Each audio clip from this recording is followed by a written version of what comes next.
Hello, welcome back. So let's continue with the Cessna 210 playground. So previous video we addressed this script. Okay, we disabled the boundary layer. Now let's rerun, but let's use this script to show you the difference. Okay, it's a subtle difference, but very important, and we already studied this technique. And maybe you didn't realize.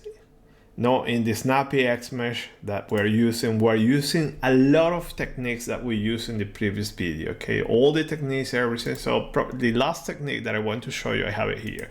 So let me run this script. Now let me go mesh only, run mesh only. So it is clear to you what we're doing now. So this is a relatively fast step. Okay, so there is no parallel involved. And let's see what is happening. So we did this with the NACA airfoil. I really like this technique. I don't use it very often, but when I need it, I use it, but it's a neat technique. So remember that everything that you do, all the refinement, everything is in reference to the background mesh. So we have this uniform background mesh, 3 meters. We already checked that is 3, but let me go here and let me add a plane there. So what we have now is this. So recalling one of the NACA video that we talk about how to do this. So the idea now is that remember that all the refinement, everything is done. So let me put here constant, and it will be body. So look at that now, we half now, we use a refinement of 2. From 3 we went to 0.75, something like that. So now it's much better. So the smaller this background mesh is, the better your surface mesh will be, but also the less memory that you will use. Okay, so basically you can do something like this in the whole domain, but it will be a very large mesh, a lot of resources. So this is the technique that I use using a snappyHexMesh. Now, so you use only volume refinement. We studied that there are different techniques, but the easiest one to control is this volume refinement. So as you go here, refine this snappyHexMesh, it's extremely easy. Just read the reference on. You don't need to add anything now, and just define the refinement. It's a level 2, and that's all. I refine this region. Now that you have this mesh, you can use this mesh. This is your background mesh, and do all your snapping. Very important. Okay, remember that put the body in a region where you have excess. So if you put this body in this region, these are not excess, you're going to have problem. Also, if you put it close, it's going to give you problems. And actually, this is not ideal. This is relative close, but it works. But it will be better to have this transition further from your STL. Okay, so it's a very neat technique. I like it. I should use it more, but yeah, it works. So let me close this, and now that we have this, let's run the whole case. So we just generated that. To generate the whole mesh, just go here and you have all the steps. So very important. First, here we're doing that step to generate the mesh, but when you generate that mesh, this is extremely important. You need to erase these files. Otherwise, you leave these files, snappyHexMesh, and the next step is going to crash, because then you are going to have some other refinement information and it's going to crash. So erase all this information, or you're going to get this fatal error. Okay, erase this. Okay, so this is just information related to cell levels, refinement, and so on. So it's not important for snapping. And then the rest is a standard snappyHexMesh. So you use your geometry. You don't need to run again blockMesh. You already did that here, and just read your snappyHexMesh. So if I go here and look at that now, your snappyHexMesh, and this is important difference now, because now we have a finer background mesh. So you should use also to have exactly the same mesh. Very important. The two meshes that you are going to see, they are the same, but due to the fact that in the second mesh you have a finer background mesh, your levels are lower. Okay, so You go here, so the original one, look at that, we use something 10. Okay, here we use 8. So important, it's not divided by 2. Okay, and this is your, here you have how it works. No, it's in base 2. Okay, it's not divided by 2. You reduce one level. Okay, 1, 2. So what is interesting here, why do I have these two levels here? Actually, it's playing with this one. So if I put here, I have these two here, 0.75. So my background mesh, after putting 2, 0.75 will be around the body. And now here, if I use a refinement of 6, this is you're going to get now. So let's compare. In the base mesh, a refinement of 10 is this. In the new mesh, the equivalent, it is a refinement of 8.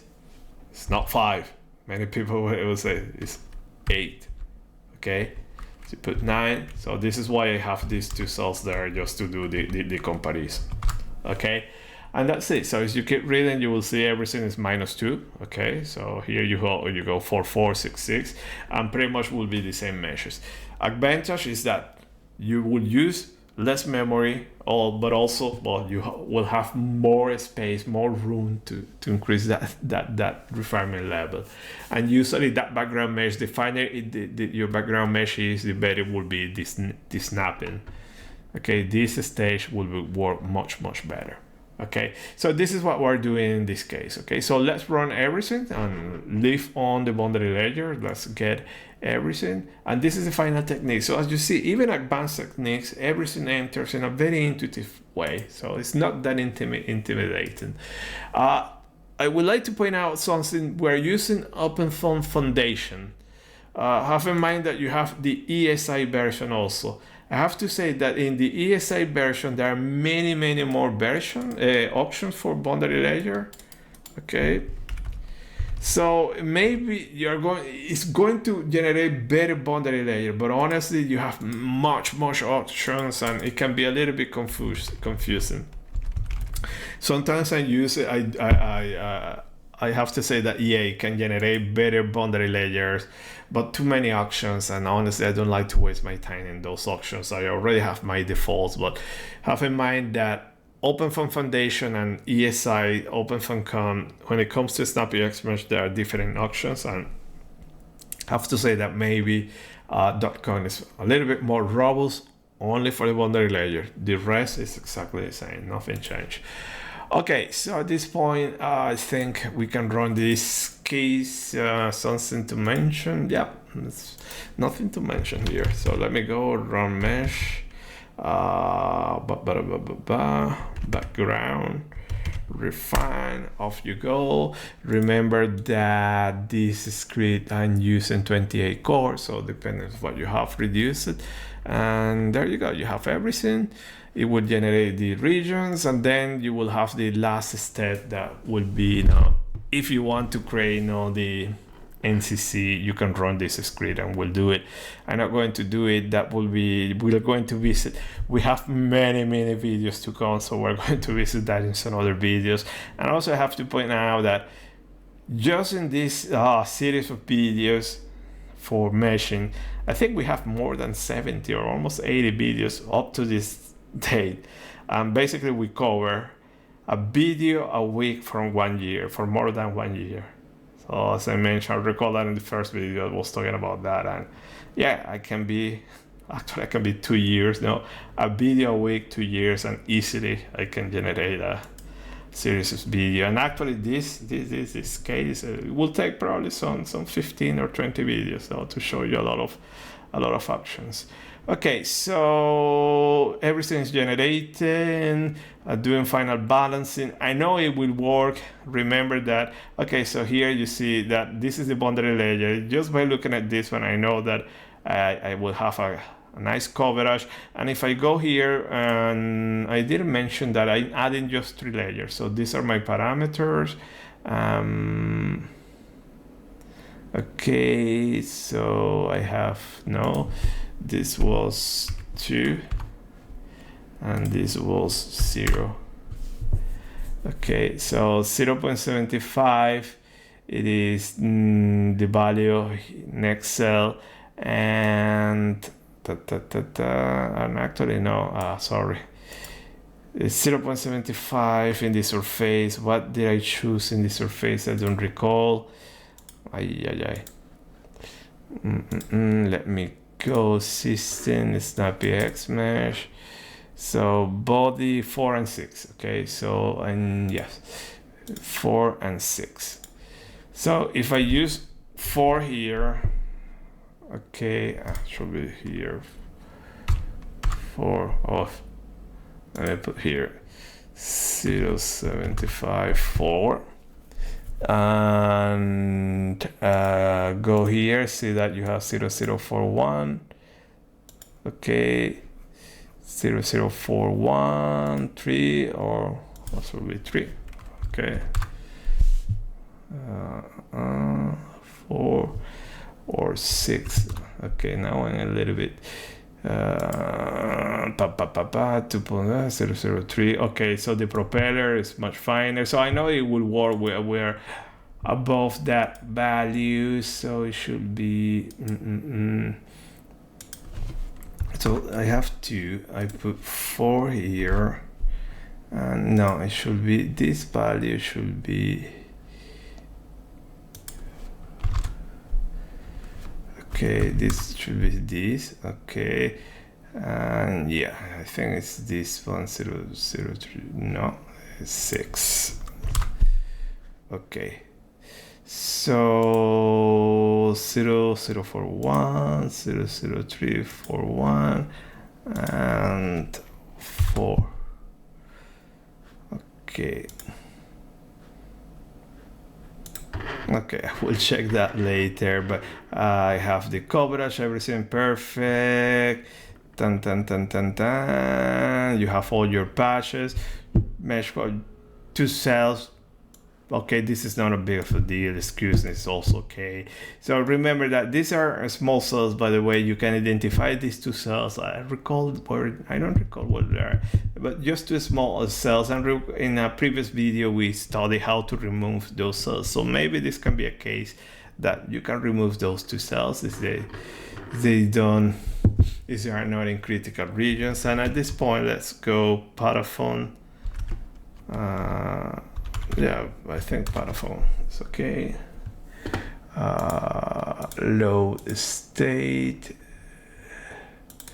paraview, and here, and there you go. So you have your boundary layer, very nice. Okay, then here all the coverage. So the propeller is going to be very problematic. We know this is small, and actually I always say that to have the best possible coverage, it's better to have the whole surface uniform, and here it's not non-uniform, so that is going to be problematic. So let me hide this, but as you see, we have a nice mesh. Okay, and just changing a few options, so there is no need to get lost in translation with all those options and so on. And let me go here, skid 0. Okay, I think maybe it's going to crash. Okay, so now the problem is that I need to use paraview built-in. Low state paraview.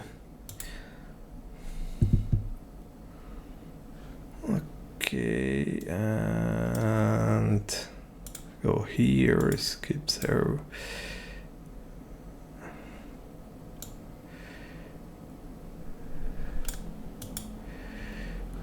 Okay, so here you have, I want to see this, and I want to see here. And there you go. So you have your coverage, and it's acceptable. It's very nice. So I know that I was having the problems here in this intersection. Remember that the feature edge that we have didn't capture this. So we did it in paraview, but the angle that we're using, surface features, didn't capture some features there. As usual, trailing edge tends to be problematic, but it's not critical region. Here you have some issues also coming from the geometry, so probably having a smooth in the geometry or having a better definition will be better. Later we're going to see the issue here. It's very important to show you what happens with that option. But overall, this is acceptable. It's a nice mesh that you can use and you can run and get a solution that actually that will be our next step, running simulation. So that's all. Okay, let me see if I'm missing something. Yeah, that's all. So at this point, hopefully everything has been demystified. These are the steps, as you see, easy peasy, not a big deal. So I have to say that now I'm sure that you master snappyHexMesh. So thank you for your attention and see you next time. Bye.